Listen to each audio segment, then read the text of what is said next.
I can add if you want, actually tying back to the previous question from my experience in Dropbox. So at Dropbox, it's actually, I've been there for almost 2 years, and it actually changed over 2 years. I was hired into Dropbox kind of without a role description, not even like a team description, without role description. So we kind of like come into Dropbox. At the time, the company was somewhere between 200 and 300 people.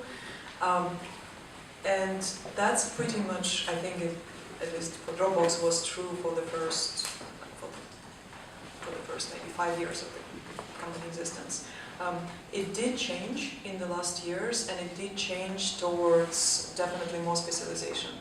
So that is not to say that if there is a kind of great generalist that has amazing skills, cultural fit, and so on, nobody will look at it. For sure, yes, especially if there is a referral, practically speaking. But at the same time, it is much harder without either functional experience or some sort of like, I was in the cloud space or I worked in like B2B, to get these first steps of coming through recruiting and then getting first interviews.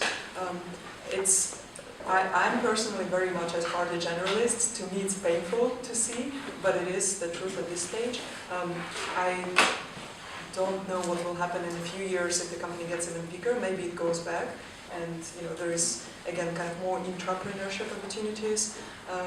But at this stage, it does help to have a little bit of experience, not necessarily completely fitting the job description, but a little bit of experience that fits you with either the function or the space to actually get noticed.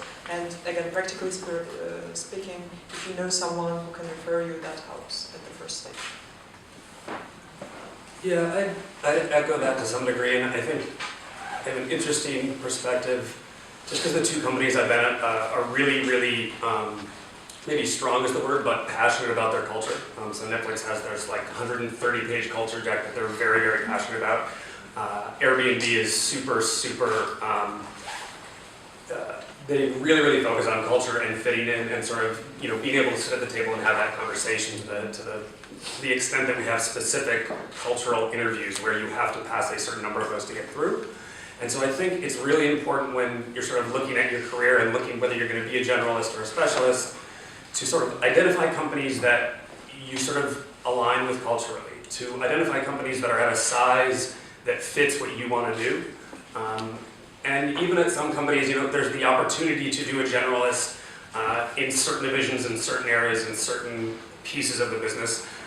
And you can identify areas that maybe are a little more mature and move into a more specialized area. So, both at Netflix and Airbnb, there were areas where we're looking for specialists that are going to like really drive our accounting function or our revenue function or something like that. But there are other areas of the business where clearly, and you can see it from the outside, where we're sort of building our muscle, trying to figure out how we explore that space.